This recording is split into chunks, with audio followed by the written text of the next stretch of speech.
सो hey everyone, आप लोग का बहुत बहुत स्वागत है हमारे यूट्यूब चैनल स्टडी पॉइंट में। तो गाइज, आप सभी स्टूडेंट के लिए मैं Bihar police top 20 GK GS का एमसीक्यू लेकर आया हूं, जो आप सभी स्टूडेंट के लिए बहुत ज्यादा इंपॉर्टेंट होने वाला है। तो आप सभी स्टूडेंट से इतना ही रिक्वेस्ट है कि प्लीज वीडियो को एंड तक जरूर देखिएगा एंड कोशिश करिएगा नोट बनाने का, क्योंकि आप जितना ज्यादा नोट बनाएंगे, रिविजन करेंगे, आपकी चीजें उतना ज्यादा क्लियर आउट होगी और आप एग्जाम में जल्दी से जल्दी आप अपना सिलेक्शन ले पाएंगे। तो सबसे जरूरी चीज होता है, तो आप वीडियो को एंड तक जरूर देखिएगा। एंड गाइज, ये इतना ज्यादा इंपॉर्टेंट क्वेश्चन है, बहुत सारे क्वेश्चन ऐसे जो आपके प्रीवियस ईयर में भी पूछे गए हैं, तो ये आपके लिए बहुत ज्यादा इंपॉर्टेंट होने वाला है। इसके साथ साथ मैं आपको चीजों को हाईलाइट करके विद पिक्चर के साथ लेकर आई हूँ, ताकि आपकी चीजें जो है वो ज्यादा से ज्यादा क्लियर आउट कर पाऊँ। तो आप सभी स्टूडेंट से बस यही रिक्वेस्ट है कि वीडियो को एंड तक जरूर देखें एंड नोट जरूर बनाइए। तो चलिए बिना देर के स्टार्ट करते हैं। तो हमारा पहला क्वेश्चन है, क्वेश्चन नंबर 1 है। क्वेश्चन नंबर 1 हमसे कह रहा है कि निम्नलिखित में से डॉक्टर बीसी रॉय पुरस्कार किस क्षेत्र में दिया जाता है। ठीक है, तो आपसे क्वेश्चन क्या पूछ रहा है कि बीसी रॉय जो पुरस्कार है वो किस क्षेत्र में दिया जाता है, और ये इतना ज्यादा इंपॉर्टेंट है, बहुत लोग इसमें जो है वो कंफ्यूज हो जाते हैं। तो आपके ऑप्शन है, ऑप्शन ए साहित्य के क्षेत्र में, ऑप्शन बी फिल्म क्षेत्र में, ऑप्शन सी चिकित्सा के क्षेत्र में, या ऑप्शन डी पत्रकारिता के क्षेत्र में। तो जो आप बीसी राय पुरस्कार है, आप पिक्चर में देख सकते हैं कुछ इस प्रकार का जो ये दिखता है बीसी राय पुरस्कार। तो ये आपसे पूछ रहा है कि किस क्षेत्र में दिया जाता है, तो इसका करेक्ट आंसर होगा option number C is the correct answer.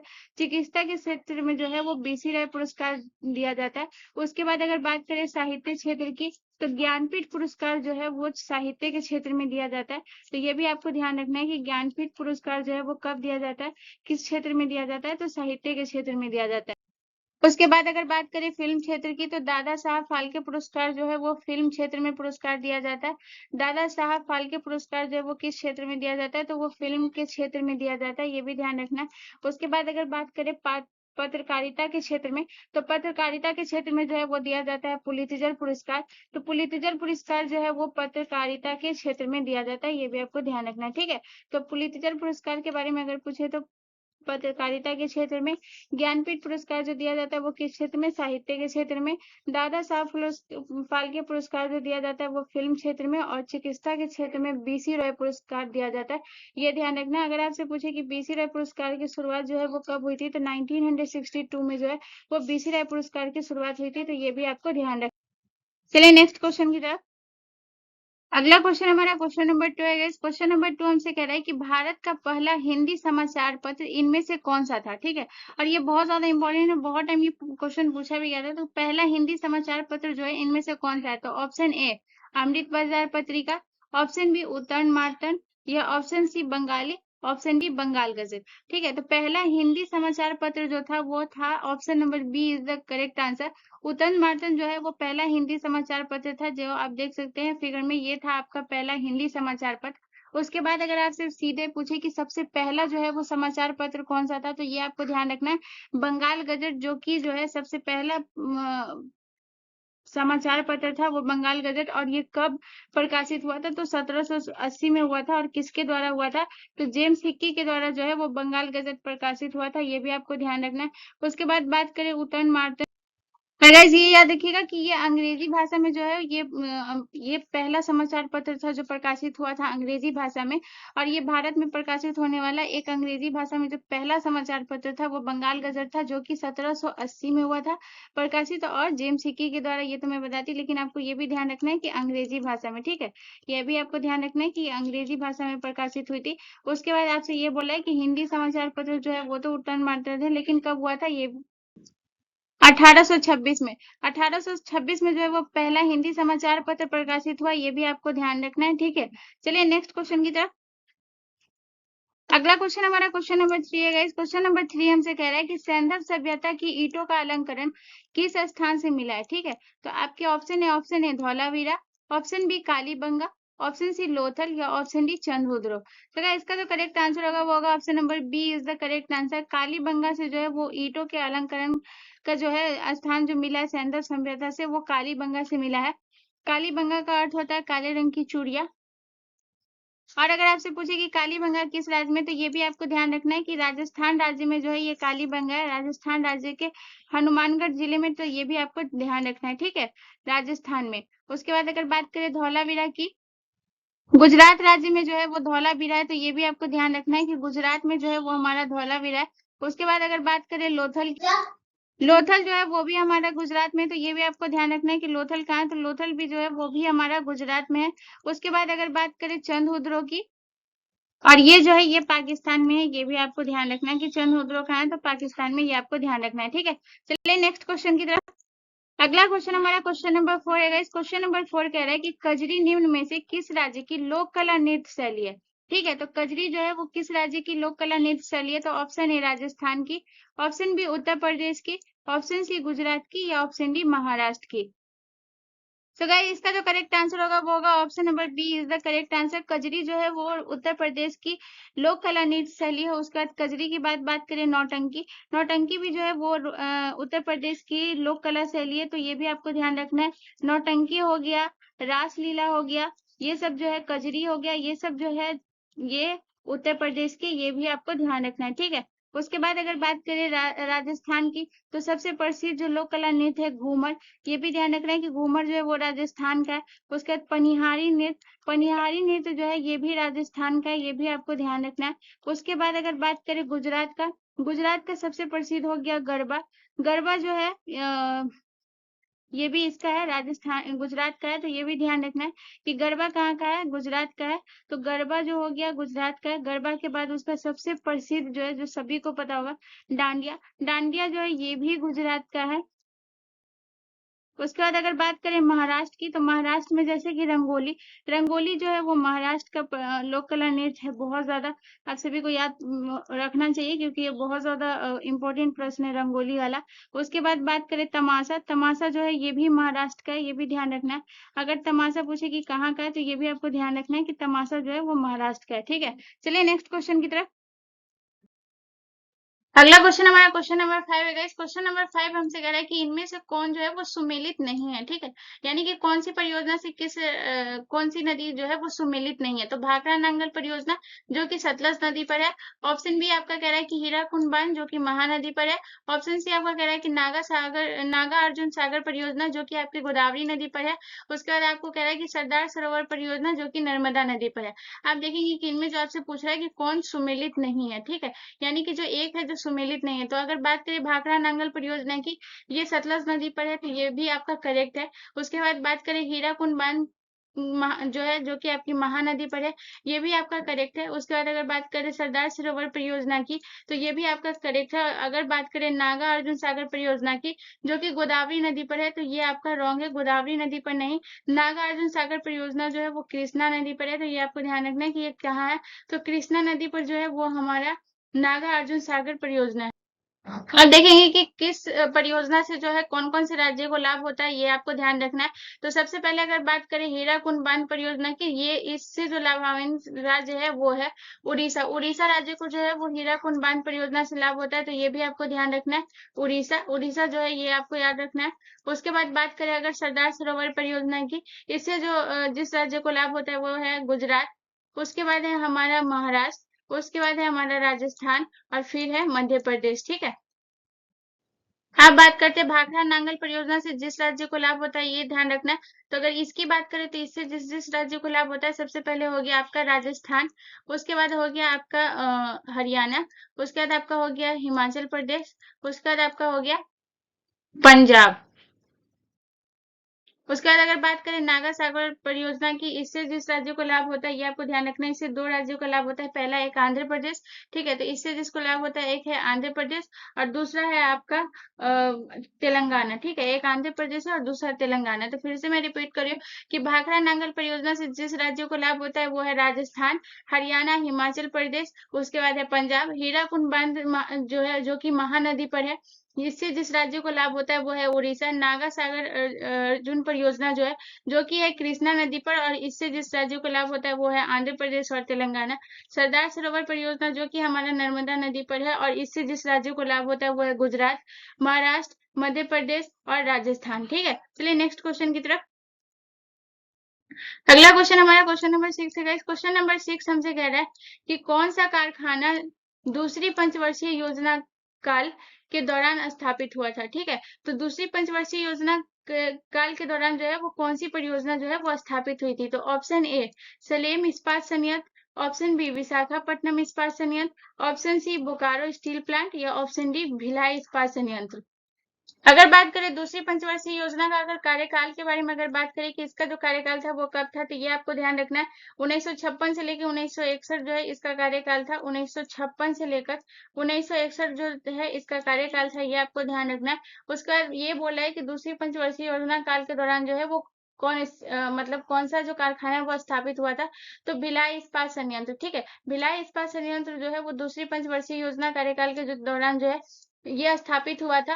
और इसमें जो है वो लोहा कहाँ से सबसे ज्यादा आता है, तो ये भी आपको ध्यान रखना है कि रायपुर से जो है इसमें सर्वाधिक लोहा जो आता है वो रायपुर से आता है।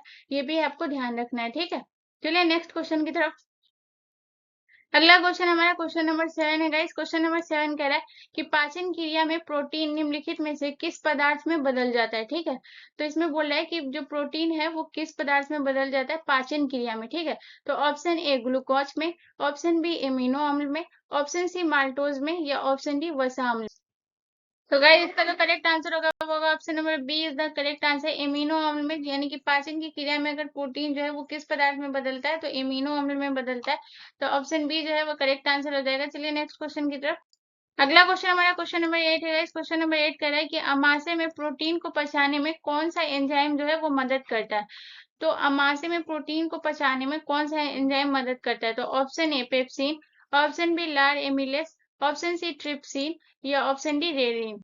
सो इसका जो करेक्ट आंसर होगा वो होगा option number A is the correct answer. Pepsin जो है वो अमाशय में प्रोटीन को पचाने में जो है मदद करता है पेप्सिन। अगर बात करें दूध से दही में कौन परिवर्तित होता है, तो रेनिन। ठीक है, तो अगर बात करें दूध से दही में जो परिवर्तित होता है वो रेनिन होता है।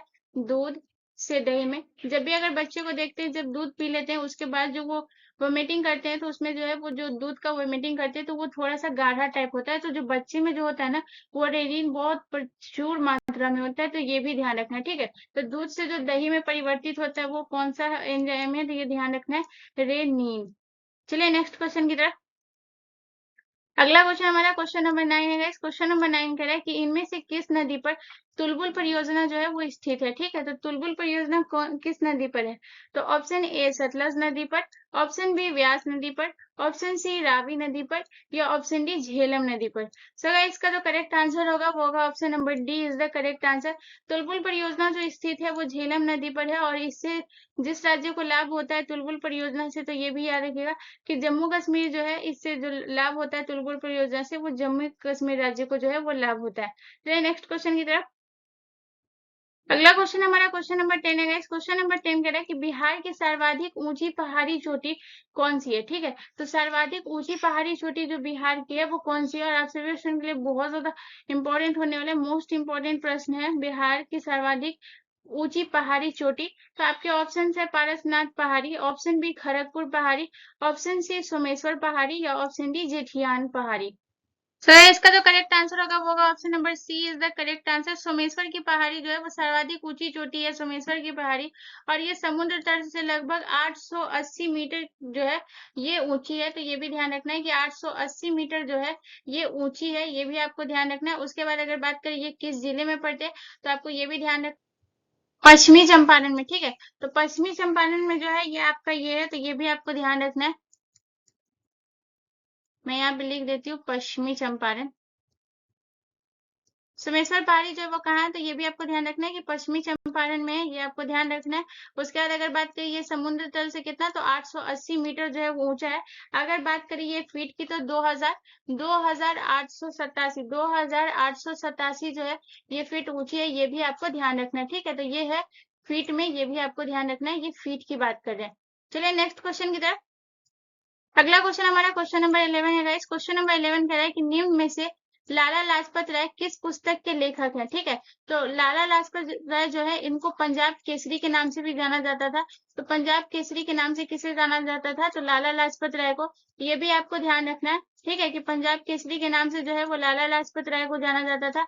उसके बाद ये कहा गया है कि इनके द्वारा जो है वो कौन सी पुस्तक लिखी गई, तो आपके ऑप्शन है India divided, option B unhappy India, option C Hind Swaraj, या option D mother India. So guys इसका जो करेक्ट आंसर होगा वो होगा option number B is the correct answer.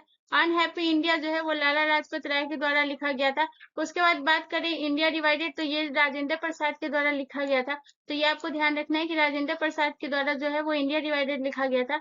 Hind Swaraj की बात करें तो ये आपके महात्मा गांधी के द्वारा लिखा गया था।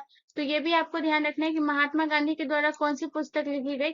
हिंद स्वराज, सपनों का भारत, ये सब जो है महात्मा गांधी के द्वारा लिखा गया। उसके बाद बात करें मदर इंडिया, तो मदर इंडिया जो है वो कैथरीन मेयो के द्वारा लिखा गया था। तो ये भी आपको ध्यान रखना है कि कैथरीन मेयो के द्वारा जो है वो कौन सी पुस्तक लिखी गई थी। तो कैथरीन मेयो के द्वारा जो है वो मदर इंडिया लिखा गया था। ये भी आपको ध्यान रखना है, ठीक है, कैथरीन मेयो के द्वारा।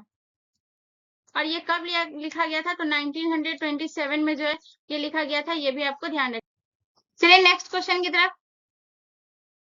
अगला क्वेश्चन हमारा क्वेश्चन नंबर 12 है गाइस। क्वेश्चन नंबर 12 हमसे कह रहा है कि बिंबिसार के समय मगध की राजधानी जो है इनमें से कौन थी। और ये भी मोस्ट इंपोर्टेंट प्रश्न है कि मगध की राजधानी जो बिंबिसार के समय जो थी वो कौन सी राजधानी थी, ये भी ध्यान रखना है। तो आपके option A Pataliputra, option B Rajgir, option C Nalanda, या ऑप्शन डी तक्षशिला। तो गाइस इसका जो करेक्ट आंसर होगा वो होगा option number B is the correct answer.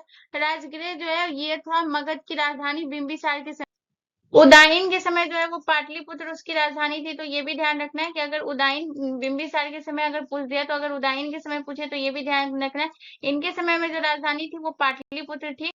क्योंकि गाइज ये पाटलिपुत्र वाला बहुत ज्यादा इंपॉर्टेंट है, क्योंकि ये बिहार पुलिस से रिलेटेड है। और ये जो पाटलिपुत्र जो कि अभी आपका वर्तमान में पटना है, तो ये आपके लिए जो है वो बहुत ज्यादा इंपॉर्टेंट होने वाला है। चलिए नेक्स्ट क्वेश्चन की तरफ। अगला क्वेश्चन हमारा क्वेश्चन नंबर 13 है गाइस। क्वेश्चन नंबर 13 कह रहा है कि शिशिर कुमार घोष का संबंध निम्नलिखित में से किस समाचार पत्र से था। ठीक है, तो इसमें किसके द्वारा था। तो option A India divided, option B searchlight, option C Hind Swaraj, या ऑप्शन डी अमृत बाजार पत्रिका। तो गाइस इसका जो करेक्ट आंसर होगा वो होगा option number D is the correct answer.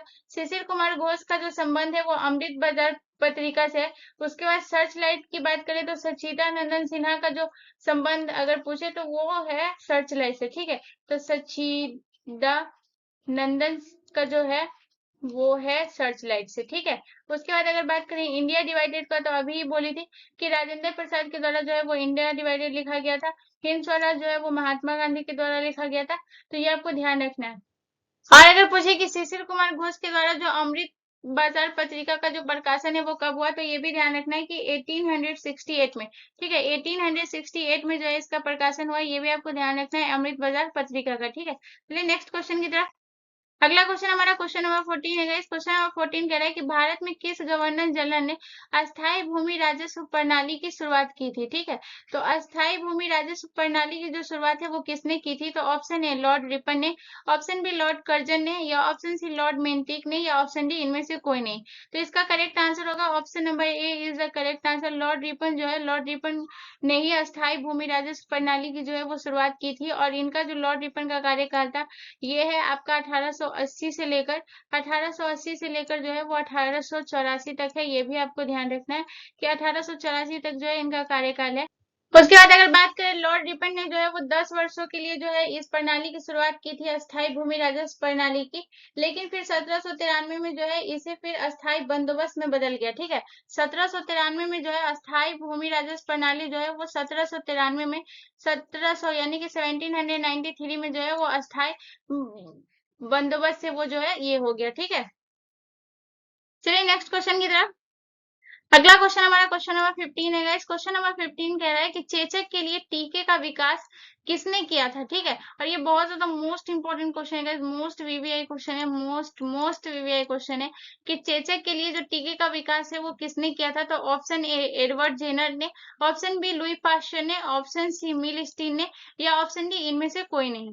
तो सबसे पहले बता दें कि टीकाकरण का जो है विकास का दौर जो वो शुरू हुआ था 1796 में। तो ये भी आपको ध्यान रखना है कि 1796 में।